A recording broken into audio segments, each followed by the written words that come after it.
all guys কিতা হল বালা আসনি তো আমি বাদে দিয়ে না নি আমরা গ্রামের একজন ছোট মানে বড় ভাই তাই একটু তো তাই খাম থেকে এটা মানে সংকিটুন বাঙ্গল তো সংকিট নানি 450 টাকা ভাঙি ভাঙি আইসন টুকরি দি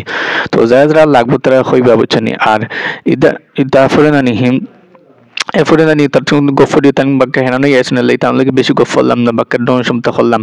কিন্তু জানি একটু রোজগার মাছ তার গফলে তারা তো মন খারাপ হয়ে যায় তো তার লাগে গফর করে গেছি কি তার তো মানে যাবা দিয়ে এখন একটা কদিন আনি আমার সাইটে দিয়ে এখন দিকে করে চিনুচ্ছা সাইডটা আইসি বুঝছনি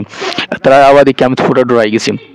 তো ডরানি বাদে নানি তো কত সময় তারা ডাকাই ডাকাই দিলাম নানি এখন ও কত সময় ডরাই গেছে নানি লগে লগে আইরা তারপরে আমি গেছিলাম না দোকানে বুঝছনি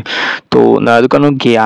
ওই একটা বন কিনলাম ওই বনগু খাইলাম বাকা ফেটো গ্লাসে বুঝছনি তো আসর বাদে তো আমি ফেটো লাগি আন টাইম নানি ভাত খাইছি কোন সময় তো আসর বাদে নানি তো আয়া দেখি অন্য ইয়াল নানি ইয়াল দেখো কত সুন্দর সুন্দর ও বাদে যার গিনা থেকে দেখি ইয়াল তো নানি ইয়াল গো নানি